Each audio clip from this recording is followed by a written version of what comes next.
Muy entretenido. Bueno, creo que estamos grabando. ¿Todo bien?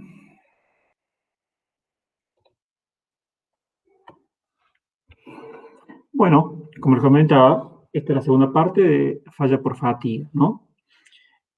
Como para completar este tema importante de la materia, ¿no? Bueno, como para repasar muy rápidamente, porque sé que ya también hicieron algo con un repaso también con Beltramo, así que vamos a ir un poquito rápido. Simplemente presentándoles las principales diapositivas de la presentación del martes pasado. Bueno, las características fundamentales de la falla por fatiga, ¿no? Que generalmente se inician ellas en zonas de alto nivel de tensión, donde existen grietas que se expanden a partir de una iniciación, que se expanden, como vimos, eh, a través de, digamos, de la pieza, hasta cierto punto que falla en conjunto, digamos, ¿no? Veíamos las líneas de playa, que es lo que se llama, que marca el avance de la grieta hasta una rotura del tipo frágil, ¿no? Y las condiciones principales es que las tensiones de fallo son menores a las tensiones de rotura, eso es lo que trajo muchísimos problemas, y fundamentalmente que no existe ningún tipo de deformación plástica previa en las piezas, a pesar de ser la gran mayoría de ellas de materiales dúctiles, lo que también trae como consecuencias estas fallas del tipo catastróficas, ¿no? En general. Bueno, teníamos el factor de concentración de tensiones teórico, que era la relación entre la tensión en la zona contigua digamos, a la grieta o a la entalla, contra la tensión en la zona alejada, ¿no?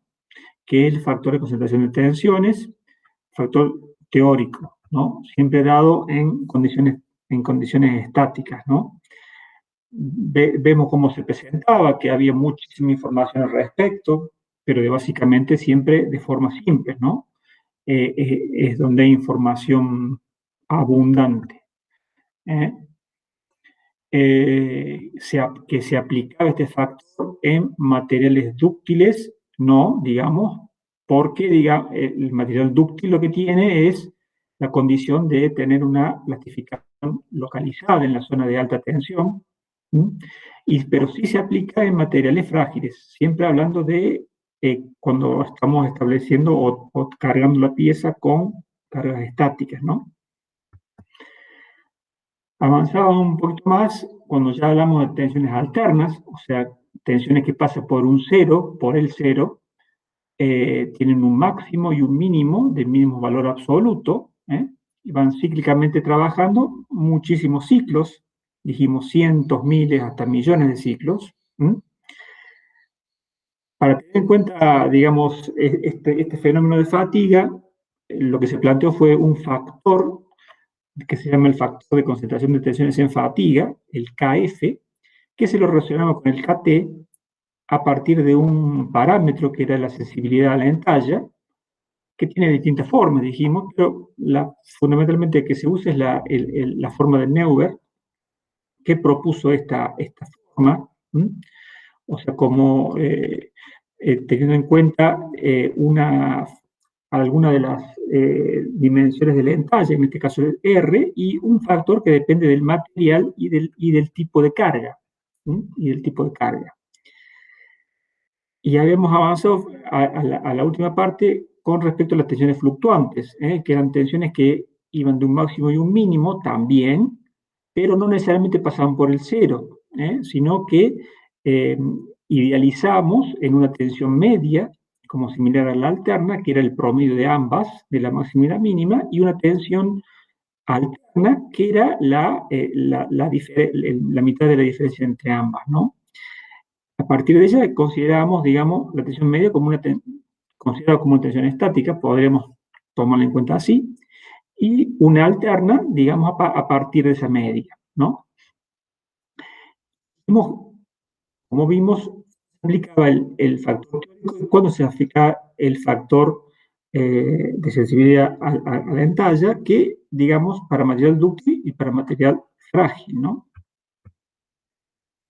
También presentamos rápidamente el tema de las curvas de Wheeler, ¿no? Donde tenemos para, digamos, distintos niveles de tensiones en probetas las distintas vidas. Las vidas están marcadas en el eje de las abscisas por el número n, que es el número de ciclos alternos.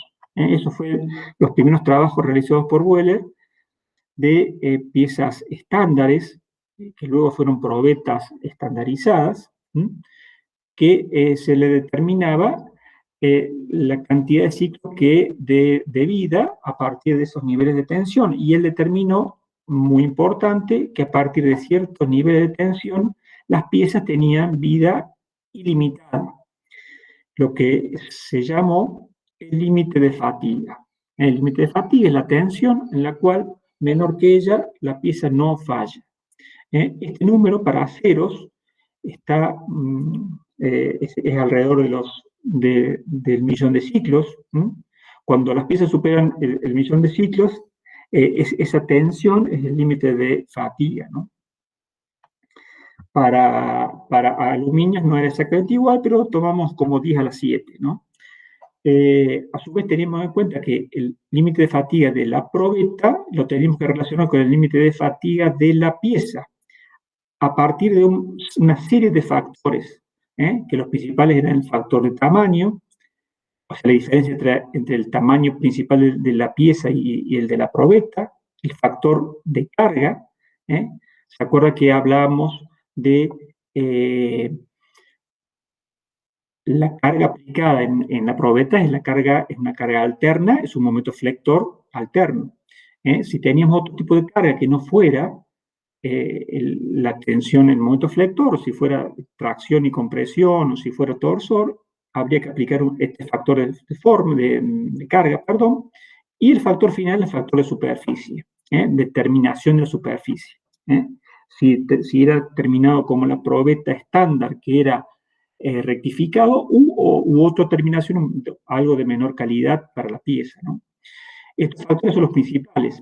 ¿Se acuerda que habíamos dicho que hay muchos factores más? Varios factores más, tanto como muchos, pero nosotros tomamos estos tres que son los que más aparecen en la bibliografía y son los más desarrollados, ¿no?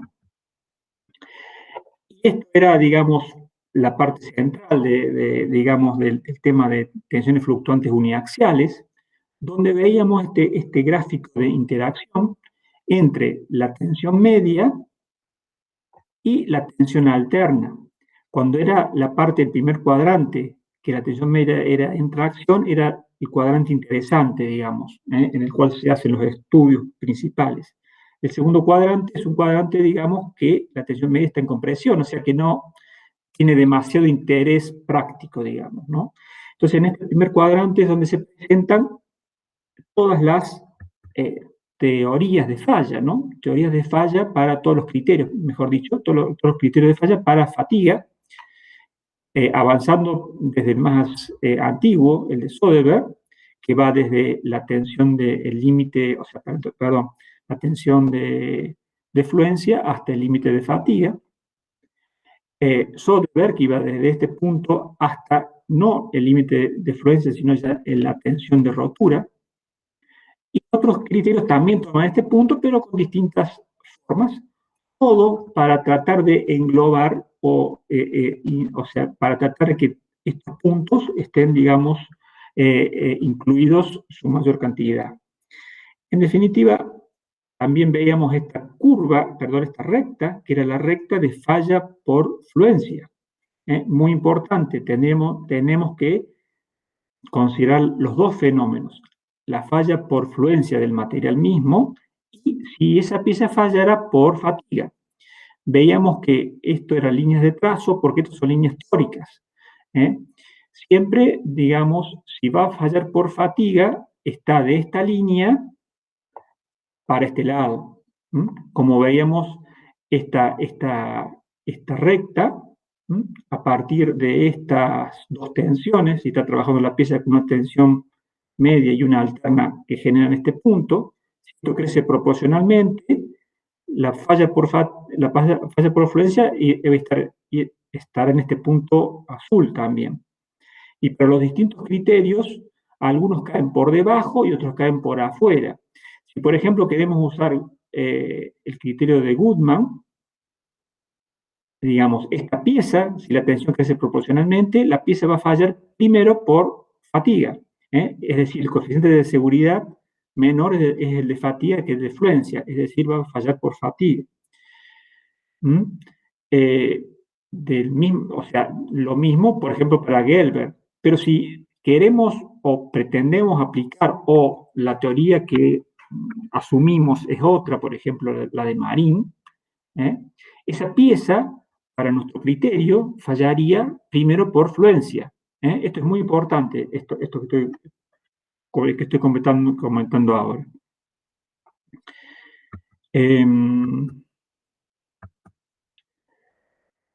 Bueno, vamos a continuar un poquito ahora sí con los temas específicos de esta parte.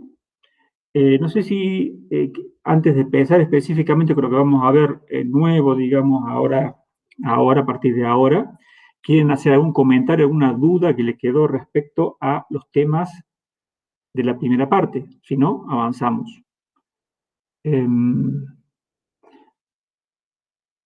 No hay duda, ¿todo bien?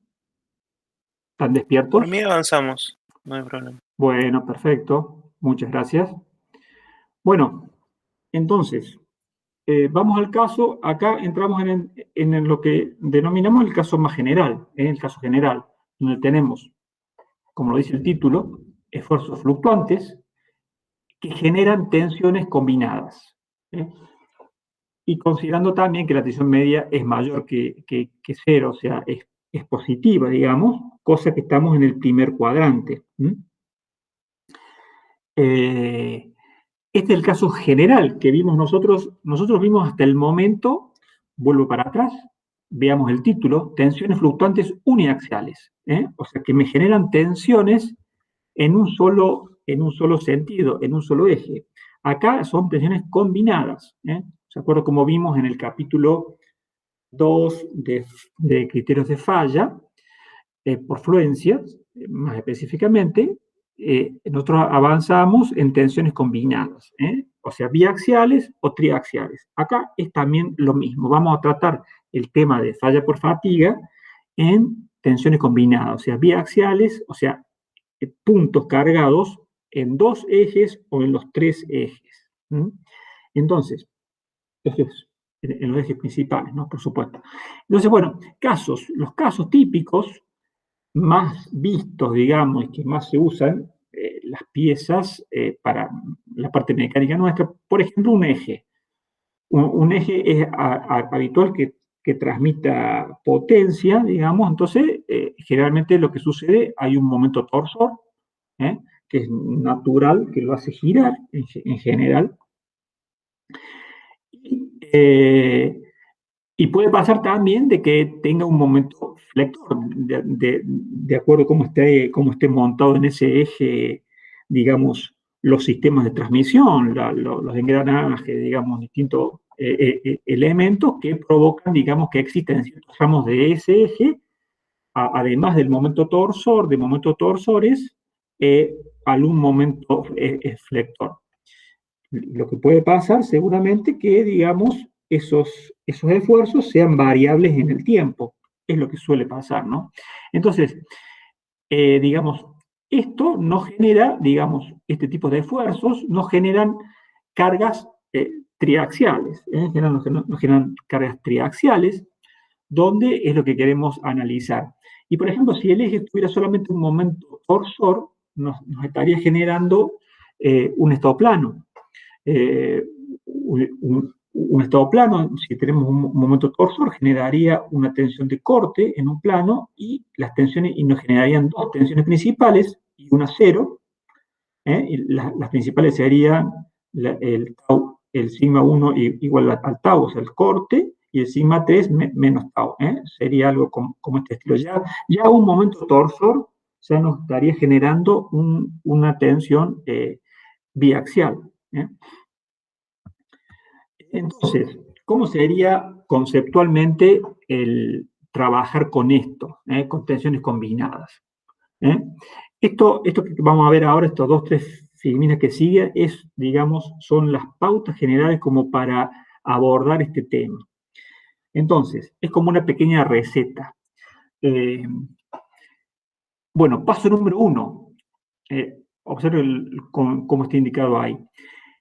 Trabajamos los esfuerzos, importante esto, trabajamos los esfuerzos por separado. Que ya tenemos, como vimos recién, un momento torsor y un flector que varían en el tiempo.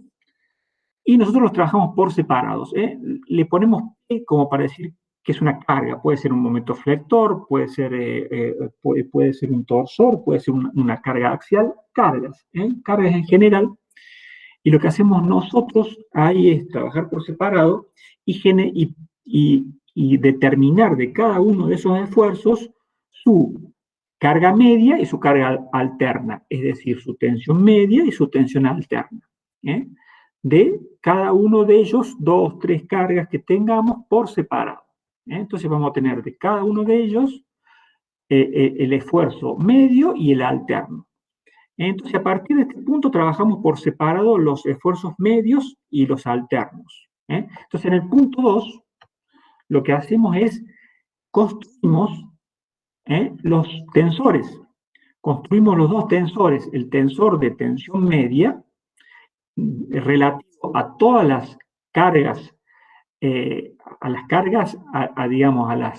tensiones medias de cada una de las cargas, que me generan un único tensor de tensión por cargas medias, que sería casi como un tensor de cargas estáticas, y generamos con todas las tensiones alternas generadas por cada uno de los esfuerzos, generamos otro tensor. Este de acá, que está el último, es el tensor de cargas alternas. Entonces tenemos tensores, dos cosas distintas.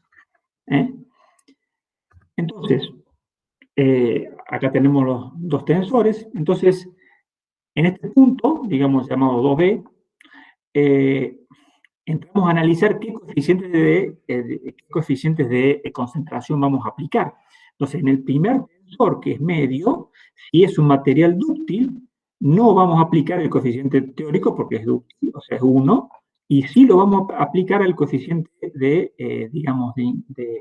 el coeficiente de fatiga, ¿sí? Al tensor alterno. Y si fuera un material frágil, deberíamos aplicar el teórico al primer tensor y esto al segundo tensor. Digamos, son los pasos que deberíamos continuar. Bueno, ¿y para qué todo esto? Todo esto para llegar a este punto, al punto 3, que le llamamos, que es la determinación de las tensiones efectivas. En tensiones efectivas o tensiones de comparación, o tensiones asterisco, como nosotros vimos en el capítulo 2. O sea, trabajando por separado, cada uno de los dos tensores, generamos la tensión de comparación. La tensión de comparación y la tensión de comparación media para el tensor de tensiones medias, y la tensión de comparación para el tensor de tensiones alternas. En definitiva, para material dúctil nos proponen utilizar la teoría de von Mises, o sea, generamos este tensor de comparación, o sea, esta dupla, digamos, de dos tensiones, aplicando el criterio de von Mises en cada uno de los dos tensores, para obtener estas dos de comparación de von Mises. Y, por ejemplo, para el material frágil, ¿cuál es la teoría que se aplica habitualmente? La de Rankine. ¿Cómo se aplica Rankine? ¿Cómo se aplica Rankine? Por ejemplo, o sea, ver cuál es la mayor de sigma 1, sigma 2, sigma 3, cuál es la más grande, eso sería, digamos, Rankine. tanto para la media como para la alterna. Entonces, para los dos tipos de materiales, que tuviera o sea, si la pieza tiene dúctil, por ejemplo, generamos una dupla. Una dupla, dos tensiones de comparación, la medio y la alterno. ¿Se entiende eso? Esto es importante. Entonces, a partir de esta dupla, nosotros aplicamos, pues sí, Nicolás, gracias, aplicamos los criterios que ya vimos, para tensiones uniaxiales, para tensiones uniaxiales, algunos de los criterios, que ya lo hemos visto para tensiones fluctuantes uniaxiales. Porque estamos trabajando con dos valores teóricos de comparación, pero son dos. O sea, hemos llevado el caso triaxial o biaxial a un caso plano, en la teoría, digamos, ¿no? Por supuesto, aplicando algunos de los criterios. Entonces entramos netamente en el punto 4, entramos netamente a lo que ya vimos para tensiones uniaxiales. Y trabajamos así. Aquí una diferencia importante. Esto que está puesto acá en verde, es profusamente puesto ahí en verde para recordarlo. ¿Se acuerdan que cuando trabajamos con tensiones uniaxiales, nosotros acá esto dividíamos el límite de fatiga sobre el K? El K, digamos, el factor de concentración, el factor de concentración en fatiga. En este caso no corresponde aplicar eso. ¿Por qué no corresponde? Porque ya lo aplicamos antes, estos valores. Si vamos un poquito para atrás, lo aplicamos acá en este punto ya. O sea, digamos, los dos tensores están ya con los dos, con los coeficientes aplicados, en medio y el alterno según corresponda. Entonces, no tenemos que aplicar lisa y llanamente, sin tener el concepto, aplicar, digamos, el gráfico básico de uniaxial, sino tener en cuenta, acordarse de que acá, en este caso, no tenemos que dividirlo otra vez de nuevo, porque si no estaríamos dividiendo dos veces, algo que no corresponde para nada. ¿Se entiende? Es importante. Sí, profe.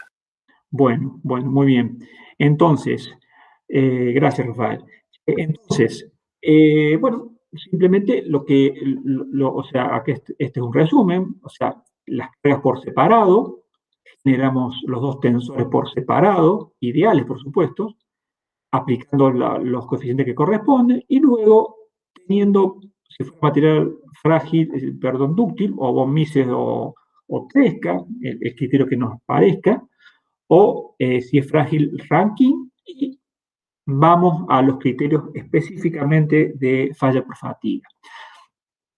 Es importante este procedimiento propuesto, como dice ahí, tiene sus limitaciones importantes. La primera y más básica es la que aparece ahí como número 1, o sea, las cargas tienen la misma ley de variación en el tiempo. Esto es importante porque no necesariamente las cargas varían proporcionalmente en el tiempo, porque eso no necesariamente es así. Suele ser en muchos casos así, pero no siempre así. Entonces, digamos, puede ser que en el momento flector, como vimos recién, en el momento flector tengo una ley de variación en el tiempo y el torsor otra ley. Entonces, no necesariamente los máximos se dan juntos.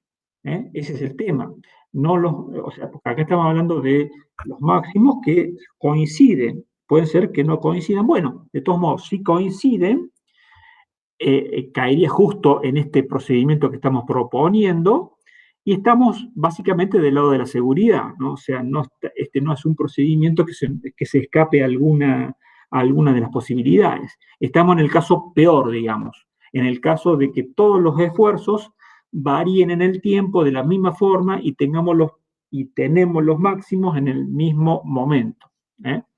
Pero es como que asumimos que se acoplan. en un punto los dos están en su punto más máximo. Exactamente, están en fase, sí, está todo en fase, va dando en fase, o sea, se da así. Pero bueno, digamos, es un caso excepcional, pero no tan excepcional en la práctica real, digamos, de máquinas.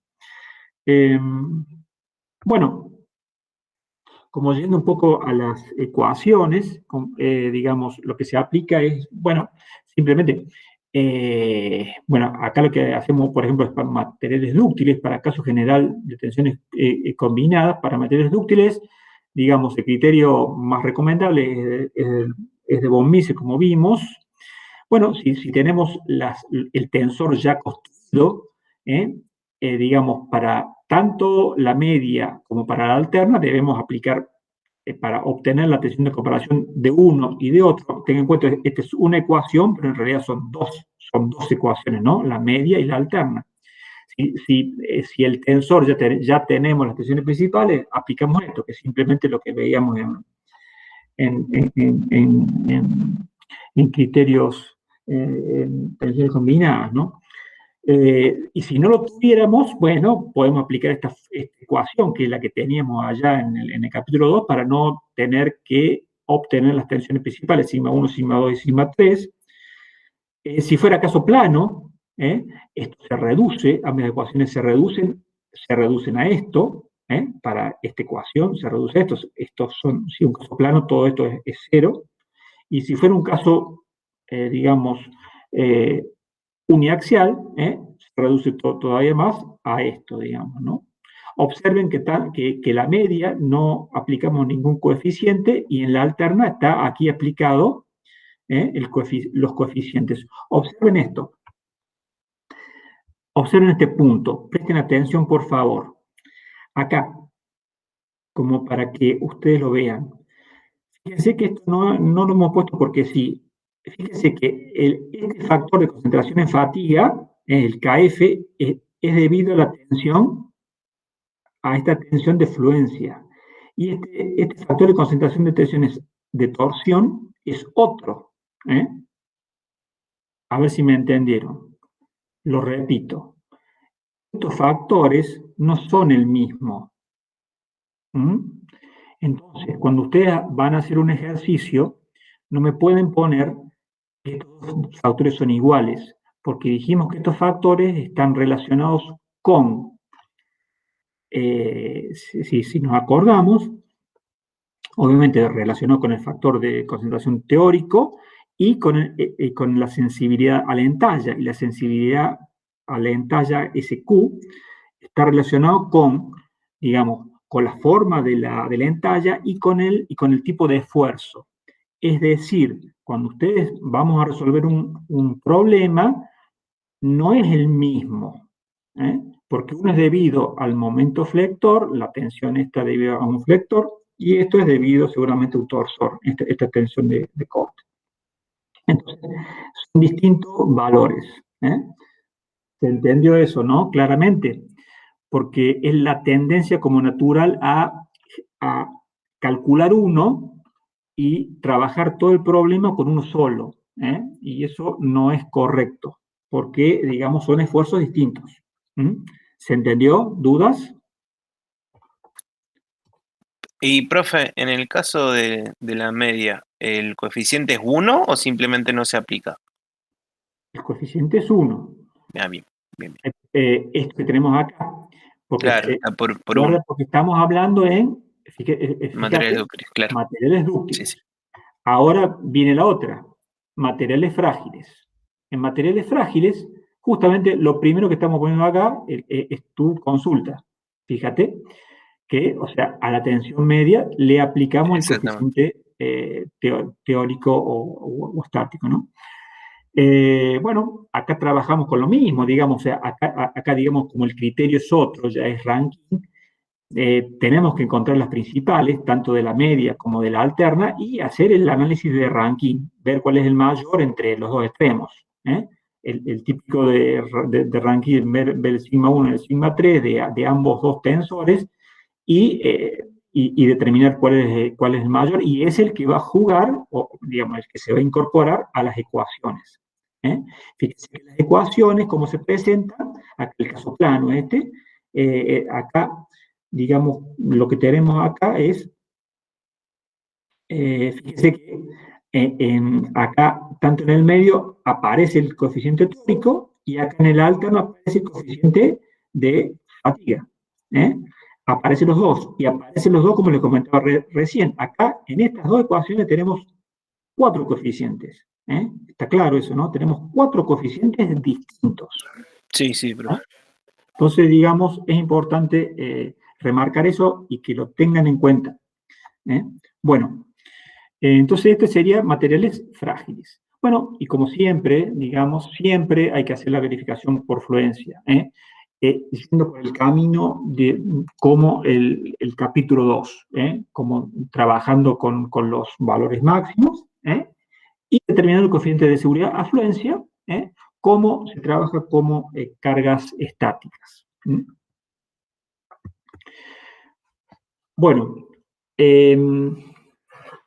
avanzando un poquito más, acá, bueno, les presentamos un concepto, digamos, genérico, que son los coeficientes de seguridad de Kimmelman. Bueno, Kimmelman fue un investigador que trabajó mucho en los distintos coeficientes de seguridad que se pueden dar en una misma pieza, de acuerdo a cómo varían los esfuerzos, ¿no? Entonces, como yo siempre les remarco a ustedes cuando hablamos de estos gráficos, básicamente gráficos de interacción, donde tenemos, en este caso, tenemos tensiones medias, en las abscisas y en las ordenadas tenemos tensiones alternas. Muchas veces yo profeso de que si este es el punto de trabajo de la pieza, tiene que tener una tensión media tal y una tensión alterna tal. Un punto de esa pieza, pues el punto más exigido, ¿no? Digamos, supongamos que el punto más exigido. Y yo siempre digo, si esto aumenta proporcionalmente, vamos por esta línea, por la línea roja, y llega por la traza D, y llegamos a este punto. Entonces, digamos, acá calculamos el coeficiente de seguridad, la relación entre estos dos segmentos. Perfecto. El tema es lo que se plantea siempre. ¿Qué pasa si no crecen proporcionalmente? ¿Qué es lo que puede pasar? O sea, en todos estos tipos de esfuerzos, no solamente para fatiga, en general para todas las formas de falla, pandeo, fluencia. Si estas tensiones se deben a esfuerzos distintos, que pueden variar distintos en el tiempo o con las distintas condiciones de carga de nuestras piezas, de nuestros equipos, pueden tener distintas formas. Se puede incrementar de esta forma, es decir, que la tensión media permanece constante, pero la alterna se puede incrementar. O al revés, la alterna permanecer constante y la media incrementarse. Entonces, a partir de esto, digamos, los coeficientes no son el convencional, sino son coeficientes no convencionales que se llaman, o en general son coeficientes de Kilkelman, que bueno, que digamos, es interesante tener en cuenta este concepto, o sea, saber que existe esto. Esto es importante. No ser un chorlito, creyendo que esto crece proporcionalmente siempre. No necesariamente es así, y es importante que ustedes lo sepan, y lo sepan tener en cuenta. Es básicamente eso, ¿no? Es importante dejar este concepto general en ustedes. Bueno, avanzando un poco más ya en el tema que vamos a ver ahora, es el tema de vida limitada y cargas y distintos niveles de carga.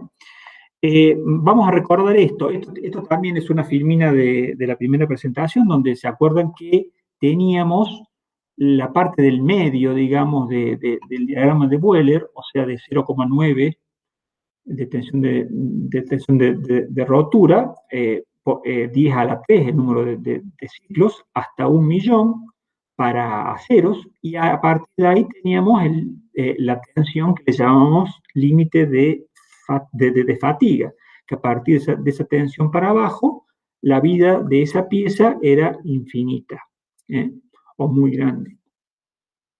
Para tensiones mayores que esta tensión límite de fatiga, ya la vida no es ilimitada, sino es limitada. Entonces, si esta pieza la hacemos trabajar a esa tensión, Sn, a partir de esta línea, tocamos esta línea y llegamos que esa pieza a ese nivel de tensión va a sobrevivir en número de ciclos.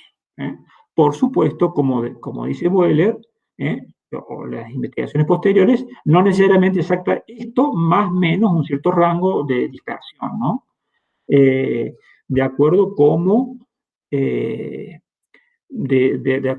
esté, digamos, construida la pieza, ¿no?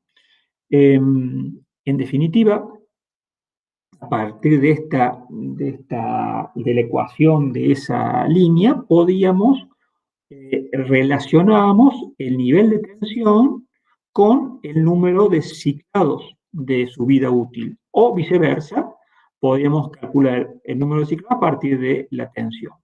Podemos entrar de acá para calcular esto, o teniendo esto, ¿qué nivel de tensión tenemos? Esto era para vida limitada cuando tenemos tensiones alternas, con tensiones alternas. Por supuesto, uniaxiales.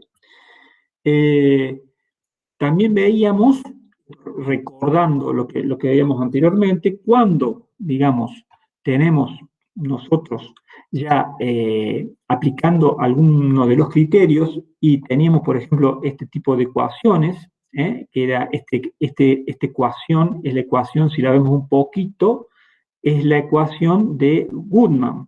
Esta es la ecuación de Goodman porque acá tenemos tensión de rotura, no tensión de fluencia.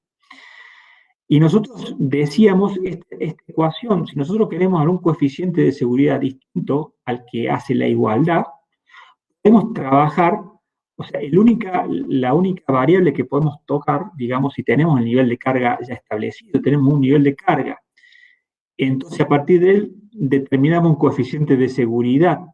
Lo que podemos tocar nosotros es esto, el límite de fatiga del material. Podemos reemplazar este límite de fatiga del material por alguna tensión más grande, y de ese modo nosotros podemos volver a la igualdad. Entonces podemos estar jugando con el coeficiente de seguridad y con la tensión y con la tensión esta de vida limitada para generar otra vez de nuevo la igualdad. Entonces, digamos, este es un juego, digamos, doble, digamos.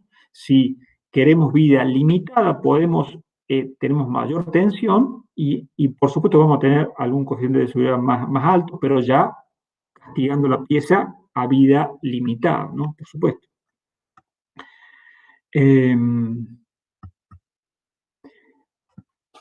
Bueno, y entrando en el tema recordando eso que de recién de vida limitada, cómo eran las ecuaciones, ¿no? que se presentaban para tensiones uniaxiales, vamos a ver ahora un poco, digamos, el trabajo cuando, digamos, no tenemos un solo nivel de carga, cuando tenemos varios niveles de carga o de tensiones, como dice ahí. Varios niveles de tensiones. Y el tema específico es daño acumulado. Digamos, cuando tenemos distintos niveles de tensiones, es decir, tenemos distintos niveles, si alguno de esos niveles de tensiones supera, como dice acá, supera el límite de fatiga, es decir, que la vida para uno de los N o I tensiones de esas tensiones supera el límite de fatiga, vamos a tener vida limitada, o sea, menor de 10 a la 6. Entonces, en este caso, conceptualmente, se plantea que va a haber un daño acumulado. O sea, la pieza, si, digamos, esa pieza trabaja con un cierto nivel, volvemos para atrás. Si esa pieza está trabajando con este nivel, que es mayor del límite de fatiga, sabemos que esa pieza está acumulando un daño, porque no vamos a trabajar con ese nivel hasta este punto que falle. Vamos a parar antes, o sea, pasamos a otro nivel de carga, no llegando hasta este N, llegando a un valor menor, pero conceptualmente va a haber ya un daño hecho a la pieza. ¿Se entiende eso? Esto es importante, o sea, no llegamos a romper la pieza, pero hacemos algunos ciclos menores que este N, conceptualmente la pieza ya va a tener un daño, ella. Entonces, vamos, lo que es seguro, que no va a ser igual que la pieza sin ningún ciclado a ese nivel de tensiones. ¿Se entiende esto? Esto es importante, este es el concepto básico de este daño, del tema de daño acumulado. Si no lo entienden, lo explico otra vez, si no, avanzamos un poquito. Bueno, es como entonces, que puede ser pensarse como que si tiene una fisura va creciendo. Claro, exactamente. Ese es el concepto. Exactamente, vos lo has captado adecuadamente. Bien. O sea, la pieza tiene, por supuesto, grietas, o sea, todas las piezas tienen un montón de grietas, casi todas imperceptibles, y la grieta justamente que está en la zona de, por supuesto, la que va a crecer es la zona de mayor nivel de tensiones, claro, más crítico, va a empezar a crecer. Entonces, digamos, no va a romper, pero va a crecer. Entonces la pieza ya tiene un daño, la pieza está dañada. Pero por supuesto, si esa pieza, digamos, ya vamos a ver un poquito más qué pasa con esa pieza con un cierto daño. Para ello, digamos, hay dos teorías, no hay dos, mal dicho, hay un montón de teorías, pero nosotros vamos a ver dos, es lo que vamos a hacer. Nosotros vamos a ver dos. La más simple de todas, que es la de Meiner-Palgren, la de Manson, que es una de las últimas, que es la que mejor representaría el comportamiento de, digamos, de este tipo de piezas con daños acumulados.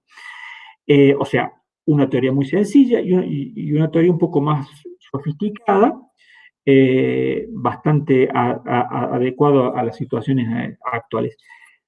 Tengamos en cuenta algo, bueno, viendo un poquito las reglas, estas reglas sencillas que se presentan. Bueno, la primera es la de Meiner. Bueno, Palgren en realidad la presentó en Suecia en ese año. Luego Meiner o sea, por caminos totalmente independientes la presentó también años después. En definitiva, dice lo mismo. ¿Qué es esto? La regla de Meiner, como se le conoce más habitualmente, me dice, simplemente me hace la sumatoria de los distintos niveles de carga, o sea, si n minúscula i es el número de ciclos aplicado en el nivel, para un nivel de carga SNI, o sea, es la relación entre, si nosotros tenemos este gráfico, el nivel de carga 1 tiene digamos, subida total a ese nivel de carga, Sn tendría este N mayúscula. Es decir, que a un nivel de tensión, por ejemplo la vida total sería N. Pero digamos, lo que me dice la regla que para uno de los niveles de carga, el I, por ejemplo, no vamos a llegar al final, no vamos a romper la pieza, vamos a tener un número menor que el N mayúscula, el N minúscula, por ejemplo, que son, si esto es, por ejemplo, como dice ahí, observen, está de 10 a la 4 o 10 a la 5. Si está 5 por 10 a la 4, no vamos a trabajar hasta 5 por 10 a la 4. Esto tendrá 2 por 10 a la 4. Es decir, que cada uno de los sumandos son fracciones menores que 1, de modo tal al final llegamos, es igual a 1. Cuando aplicamos todas las cargas, son todas fracciones, son proporcionales, son todas proporciones de distintos niveles que cuando llegamos al 1, con el nivel de carga número tal, llegamos al 1, ahí la pieza rompe. Ese es el concepto de esta regla. Son distintas fracciones que estamos avanzando hasta alguna de ellas que llegamos a 1. Y cuando llega a 1, rompe. Ese es conceptualmente, eso es lo que dice esta regla. Regla desarrollada por estos dos investigadores. Regla muy sencilla, muy fácil de aplicar. Lo bueno es que la usamos no porque se utilice realmente en los trabajos reales, digamos, de fallas por fatiga, sino como para entender el concepto de daño acumulado. ¿Se entendió? Sí, profe. Es básicamente eso, no es más que eso, es simplemente estas relaciones, un montón de fracciones hasta que llega al 1. Cuando llega al 1, se murió, la pieza se rompe. Eso dice la regla esta. Lo que hay que ver si pasa en la realidad. Bueno, en muchos casos pasa eso, en muchos casos, en otros no. Ya vamos a ver por qué no, en otros casos no se da la regla de Miner, no se cumple, digamos. ¿Cómo obtenemos estos valores de estas fracciones, cada uno de los valores de las fracciones? Bueno, los numeradores son los datos. Yo sé que en el nivel de carga 1 voy a querer trabajar la pieza a 10 a la 4. En el nivel 2 voy a querer trabajar 300.000 veces, 300.000 ciclos. Estos son datos de cómo va a trabajar o cómo trabajó la pieza. Pero para cada uno de estos niveles, hay una cierta tensión que está trabajando. Entonces, esta tensión que está trabajando la pieza, a partir de este nivel de tensión, en este gráfico, nosotros calculamos a partir de esta ecuación que veíamos recién, calculamos con el nivel de tensión, calculamos el N máximo de ese nivel de carga. El N máximo de este nivel de carga. Entonces, a partir, porque digamos, las duplas son número de ciclos y la tensión que estamos aplicando. El segundo, número de ciclos y la tensión que estamos aplicando. Entonces, pero a partir de los niveles de tensiones, nosotros debemos calcular cada uno de las vidas máximas para cada uno de los niveles. Ese es el trabajito que debe hacerse, digamos, para determinar, para calcular adecuadamente con esta regla. Es simplemente eso, no es muy complicado, es simplemente aplicar esto en todos los niveles de carga que está viendo la pieza, hasta saber si la pieza falló, si falló o si le queda vida remanente, porque si tenemos ciertos niveles de carga y resulta que no llegamos al 1, pensamos, puede pasar de que, digamos, todavía no ha fallado la pieza esa. ¿Se entiende eso? Sí, profe. Sí. Bueno, esto simplemente Miner-Pagel trabaja en este sentido. Bueno, acá dice, ¿qué virtud extraordinaria tiene? Su simplicidad. Simplemente es una sumatoria de fracciones llegando al 1, y cuando llega al 1 me dice que falla. Es simplemente eso. Bueno, ventajas y desventajas. Las desventajas más importantes son estas que están indicadas ahí, ¿no? O sea, básicamente vamos a tener que bajar un poco el ojo, ahora bajamos un poco el ojo, cómo se plantean los distintos niveles de carga.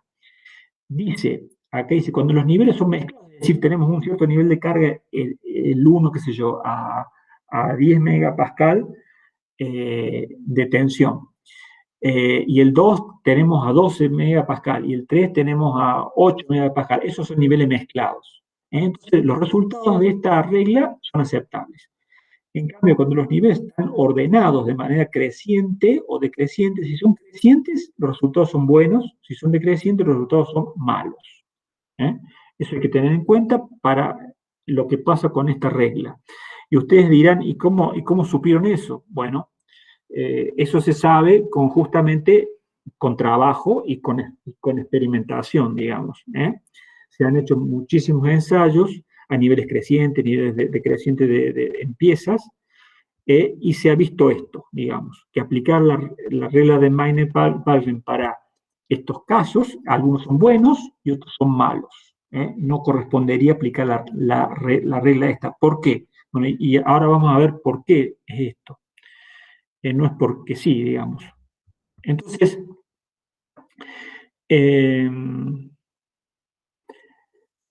acá lo que tenemos digamos, es como una representación, este gráfico que tienen ustedes aquí, observen, es como una representación de la regla de Meiner. ¿Qué es lo que tenemos aquí? En esta línea negra, y esto que está acá, esto sería el diagrama de Wheeler para la pieza sana. La pieza en el origen tenía esa posibilidad, digamos, de su forma original, ¿no? Y vamos a ver, digamos, cómo se plantearía la pieza cuando va tomando distintos niveles de carga y se va degradando, o sea, va cargándose con daño. ¿Qué sería este caso? Observen, si nosotros tenemos un nivel de carga SN1, esa pieza a ese nivel de carga viviría hasta N1. Eso dice digamos, la recta, digamos, original, trabajando así. Es algo parecido a la regla de Wheeler, a la curva de Wheeler, pero acuérdense que Wheeler eran probetas. En este caso, estamos hablando de piezas. Por eso, observen, no es SE asterisco, sino es SE, el límite de fatiga de la pieza. Entonces, si ese nivel de tensión SN1 ha trabajado, N1, o sea, trabajó, que yo, 10.000 ciclos, bien. Entonces, tenemos de la vida original que tenía ese nivel, tenemos que restarle. Es decir, ya no va a vivir los 100.000 ciclos, sino va a vivir 100.000 ciclos menos 10.000 ciclos, es decir, algo por acá. Acuérdense que esto es logarítmico, ¿no? Entonces, ese punto, que sería la vida remanente, o sea, los ciclos remanentes para ese nivel 1, es este punto que está ahí, azul y rojo. Entonces, lo que se hace es, se traza una recta paralela a la anterior, a la original, esta que está en línea de puntos azul, y suponemos que el límite de fatiga sigue permaneciendo el mismo, no nos dice nada Meiner al respecto, y es como que aparece esta nueva línea paralela a la anterior, que sería digamos, la vida de la pieza ya con daño, con el daño del primer ciclado. Eso sería, digamos, visualmente cómo se presentaría la pieza ya con un cierto daño.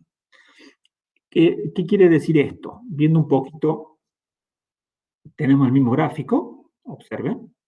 Entonces, lo que hacemos es, lo que dijimos recién, el nivel de tensión es número 1, que es este que tenemos acá. Nivel de tensión es número 1, me generó, por supuesto, a partir de este nivel de tensiones, con la ecuación esta que tenemos para vida limitada, obtenemos N1, obtenemos N1. Y con el nivel de tensiones, con el ciclado que tiene el nivel 1, podemos determinar el nivel, los ciclos remanentes, que es esto que está acá. Trazamos esta primera recta, esto que está en línea de trazo azul, y a partir de la ecuación básica, si nosotros tenemos un nivel de carga 2, por ejemplo, si tenemos un nivel de carga 2, tenemos en ese nivel de carga 2, es si la pieza estuviera sana, la pieza viviría hasta este nivel 2, N2, ¿se entiende? Pero resulta que la pieza no está original, digamos, no está a 0 kilómetros. La pieza ya tuvo un nivel 1 de trabajo. Entonces, a partir de esta regla, si nosotros la vamos a llevar hasta la rotura, hacemos esta regla, la regla de Miner, hacemos igual a 1, y este nivel 2, nivel N2, es este que está acá. ¿eh? Si esta pieza cicla hasta N, la pieza va a fallar. ¿Se entiende? Utilizando con esto, a partir de Miner, que es esta ecuación con solamente dos niveles, llegamos a la vida que tendría en este nivel 2, que sería N, que es donde intercepta este nivel 2 a esta recta, paralela a la anterior, de pieza, ya la pieza con daño. Eso sería la previsión, digamos, de la regla de Miner. Miner nos diría, en ese nivel 2, la pieza podría vivir hasta N mayúscula. ¿Se entiende? Es simplemente aplicando esta cosa tan sencilla como la suma de las fracciones igual a 1. Esto sería básicamente, digamos, un gráfico representativo de lo que quiere decir Miner. Miner no lo puso en no presentó este tipo de gráfico. Estos son algunas ideas, digamos, pero es para que se vea. Es para que se vea visualmente de qué estamos hablando, en cuanto a gráficos. Entonces, avanzando un poco más en el tiempo, digamos, allá por los 60, aparece este otro investigador Manson que plantea otra alternativa, otras reglas, digamos, mucho más ajustadas a la realidad. Luego se supo que es mucho más ajustado. Justamente, todos los investigadores han tratado de mejorar la performance, digamos, de la regla de Miner, que no es buena para varios casos, y este es bastante sencillo y bastante práctico y bueno en cuanto a casi todos los casos, digamos. Entonces, ¿qué plantea Manson? Plantea que a partir de la línea, digamos, de material no dañado de la pieza 0 kilómetro, digamos, y con su correspondiente límite de fatiga de la pieza, el diagrama original, igual que la de Miner, lo que plantea Manson es no una recta paralela a la anterior, observen, no una recta paralela a la anterior que está azul, sino lo que plantea es, uy, me fui a cualquier lado, ahí está. Manson lo que plantea es, digamos, al existir un daño acumulado, lo lógico sería que el límite de fatiga no sea el mismo, que sea menor. Entonces, ¿y cómo plantea él? Plantea, digamos, a partir de este que le llama un foco, traza una línea paralela, como, digamos, teniendo en cuenta este punto N remanente, o sea, haciendo la misma disquisición que Miner, o sea, con el nivel 1, con el nivel de tensión 1, con el nivel de tensión 1 tenemos un cierto nivel N1 minúscula, que lo restamos a lo que podría vivir con ese nivel 1 hasta la rotura, que sería el NR1, que es exactamente igual que lo de Miner, es exactamente igual, hasta acá es exactamente igual. Entonces, a partir de este punto 09 SU foco, que le llaman, trazamos una línea que pase por los dos puntos. Entonces, esta línea, ya es esta línea marrón, que es la regla, es lo que plantea Manson como su regla, digamos. Entonces, hacemos todos nuestros análisis ya con esta otra ecuación, digamos, o sea, esta recta tiene otra ecuación que ya vamos a ver, ya la vamos a determinar, pero conceptualmente es esto. Ya Entonces, Manson, lo que sucede, esta nueva regla, llegando a 10 a la 6, cuando esta recta toca 10 a la 6, sería el nuevo, SE2, sería el nuevo límite de fatiga, menor al anterior. ¿Por qué? Porque la pieza ya tuvo una cierta vida que le generó daño. Le generó daño a esa pieza. Entonces, para calcular, digamos, esta nueva recta tiene otra pendiente distinta a la original de la pieza, que la calculamos a partir de estos dos puntos, que determinamos estos parámetros, los nuevos valores A, B y C, que le llamamos 2, a partir, digamos, de estos dos puntos, determinamos los nuevos parámetros para generar la nueva curva. O sea, para generar la nueva curva, bueno, que eso es una recta acá. Y la ecuación, digamos, para obtener el límite de fatiga nuevo es, utilizamos la ecuación básica que tenemos, pero con los parámetros nuevos, ya es A2 y B2, y lo que ponemos acá es la cantidad de ciclos,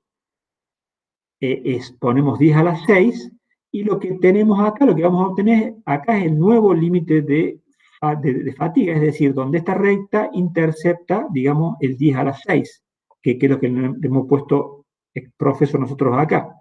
Entonces acá quedaría determinada con esta recta, con la nueva pendiente, a donde toca 10 a la 6, que sería el nuevo límite de fatiga, que es lo que propone también Manson. Esta nueva recta es la que se aplica, digamos, para el ciclado que sigue, el ciclado número 2. El ciclado número 2 es el que ven acá medio en chico, este sería el SN1, y esto sería el SN2. El SN2 ya, digamos, la pieza con SN2 no va a vivir hasta acá, hasta tocar la línea original. No, pues está dañada ya la pieza. Cuando la pieza podría vivir hasta este N2, cuando toca la línea marrón. Entonces, digamos, esa es la máxima posibilidad a ese nivel 2 que dice Manson.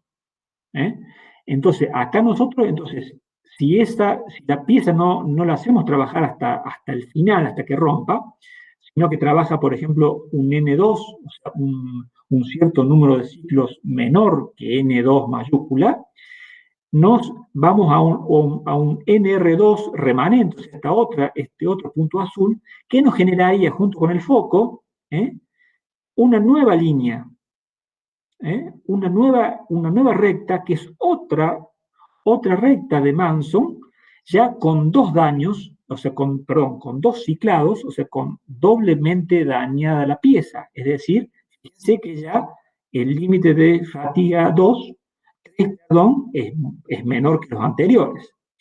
Esto es todo un haz de rectas a partir del mismo punto, va descendiendo. Por supuesto, si esto se toca, con las ordenadas, con la ordenada 0, ya obviamente ya no tenemos límite de fatiga del material, ¿no?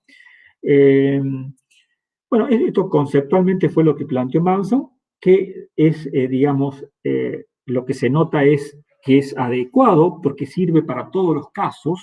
¿Se acuerdan que cuando hablamos de Miner, el caso de cargas decrecientes no era adecuado?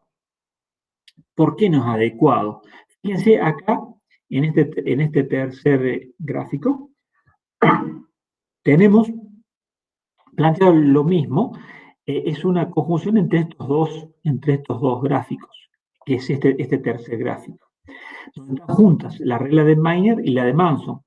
La de Miner, esta que tenemos en esta línea de trazos azul, la original de Miner, y esta sería la alternativa de Manson. Observen que este punto NR1 es el mismo para ambas reglas. porque, digamos, a este nivel de carga puede vivir este nivel de vida, porque es la pieza sana, y, digamos, pero le hicimos ciclar este N1, por eso llegamos a NR1, o sea, vida remanente 1. En este punto los dos criterios coinciden, vimos que hasta este punto eran iguales, pero justamente lo que hace Miner traza una paralela a la anterior, lo que hace Manson traza una, a partir de este foco, traza pasando por este punto, esta línea y llega a un límite de fatiga menor, de pieza con daño. Observen si el nivel SN2, ¿qué me diría una regla o me diría la otra? La vida total que tendría para Miner sería esta, hasta esta azul. Y la vida total con este nivel 2 sería esta roja para Manson. ¿Se entiende? Entonces, fíjense que una regla me va a dar una vida y otra regla me va a dar otra vida. Entonces, por eso es que cuando las tensiones son decrecientes, aplicar una regla o aplicar otra no es lo mismo, porque una me va a dar valores más chicos que la otra. Acuérdense, tengan en cuenta que estamos hablando de, si bien parece cerquita, digamos así, no es valores cercanos. Estamos hablando de gráficos logarítmicos, estamos hablando de números grandes, ¿no?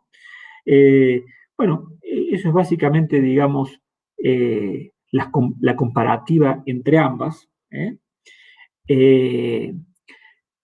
Digamos, operativamente, cuando ustedes van a ver en ejercicios, digamos, para determinar ciclos y vidas remanentes, es mucho más sencillo, como ustedes se darán cuenta, es mucho más sencillo aplicar Miner y es bastante más complicado, no tanto más complicado, pero tiene un pequeño, digamos, o sea, una dificultad mayor al tener que determinar la nueva recta a partir de estos tres valores. Bueno, o sea, implica una cierta laboriosidad más grande, pero, digamos, tampoco es extraordinario, ¿no? Tampoco es extraordinariamente más difícil.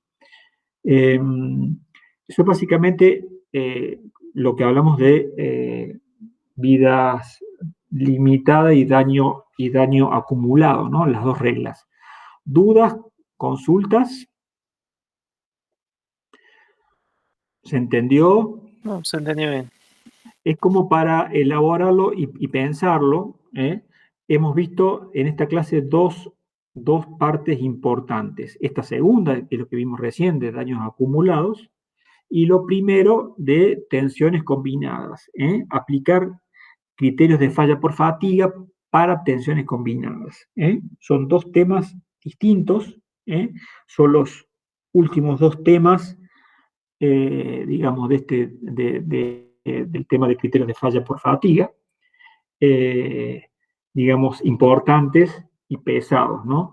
Que, digamos, como lo hemos visto y hablado acá, parece sencillo, pero cuando queremos hacer números, problemas, casos concretos, son laboriosos. Pero bueno, digamos, es lo que es lo que es, digamos.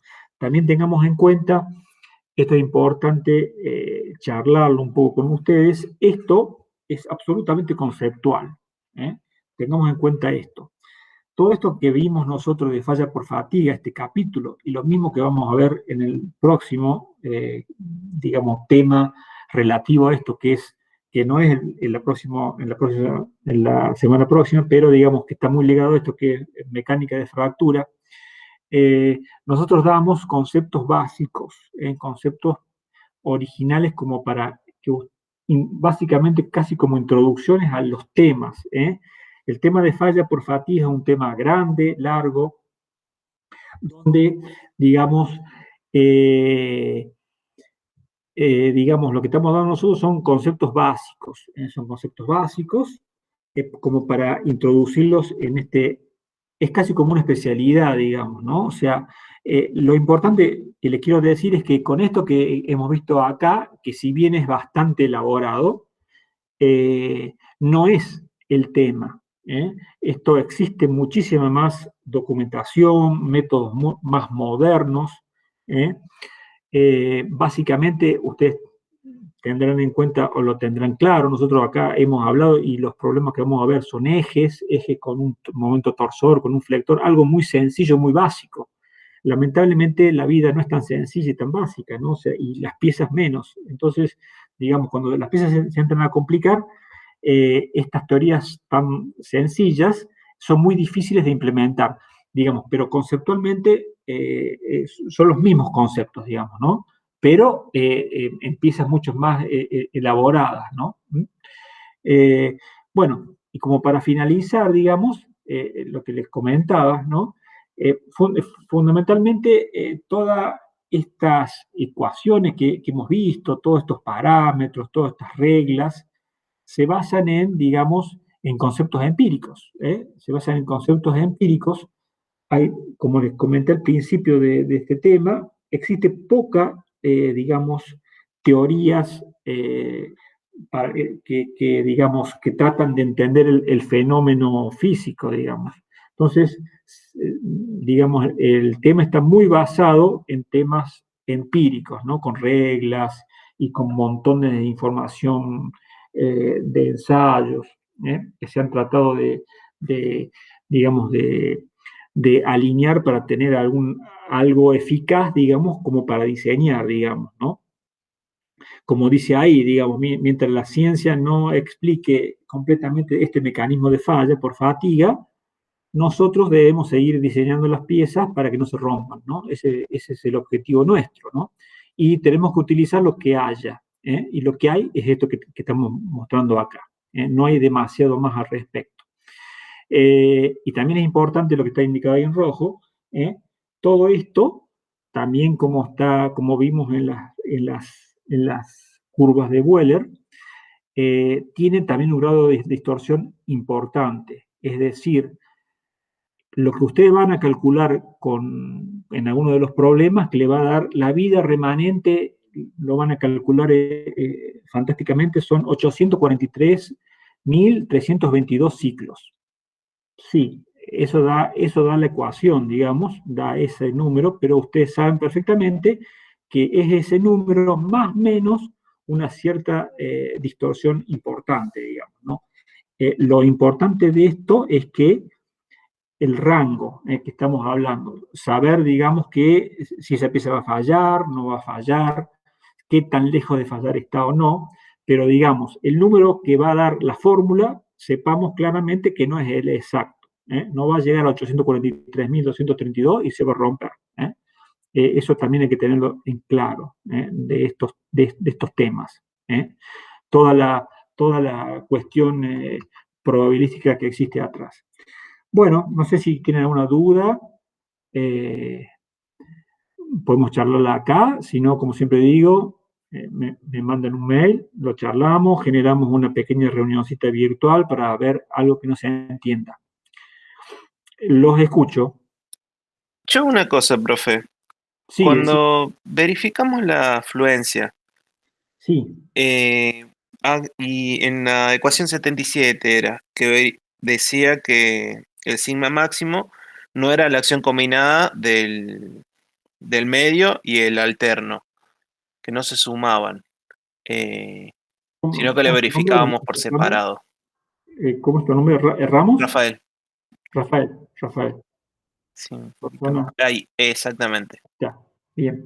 Claro, sí, porque obviamente vos no podés tomar estos que están acá, porque estos, si vos te acordás, le hemos aplicado estos coeficientes. Entonces, digamos, no podemos ser tan livianos, digamos, ya que lo hemos calculado acá, perdón, ya que lo hemos calculado antes, lo metemos acá, digamos. No, o sea, esos coeficientes no se aplicarían. Bien. Estamos calculando es otra forma. ¿Se entiende? Bien. Muy bien. Bueno, gracias. No sé, alguna otra consulta. Si no, estamos ya terminando el tema y terminando la semana. Bueno, Por muy mí bien. estamos. Bueno, Gaspar, Edgardo, muy bien. Nicolás, Muchas bueno, gracias, ingeniero. Buen fin de semana. Hasta Gracias, luego. profe. Una preguntita bueno, nomás hasta luego, sobre el saludos. parcial. ¿Se sabe algo? ¿Cómo? ¿Sobre el parcial hay alguna novedad? Ah, sí, Nicolás. No. Bien. Todavía no. Ya lo están, sé que se está avanzando mucho en la corrección, pero todavía no te podemos decir nada, Nicolás. Bueno, Muy bien, muchas gracias, gracias. profe. Hasta Hasta luego. luego. Chau, Chao, chau, nos nos vemos. vemos. Muchas gracias. Hasta luego.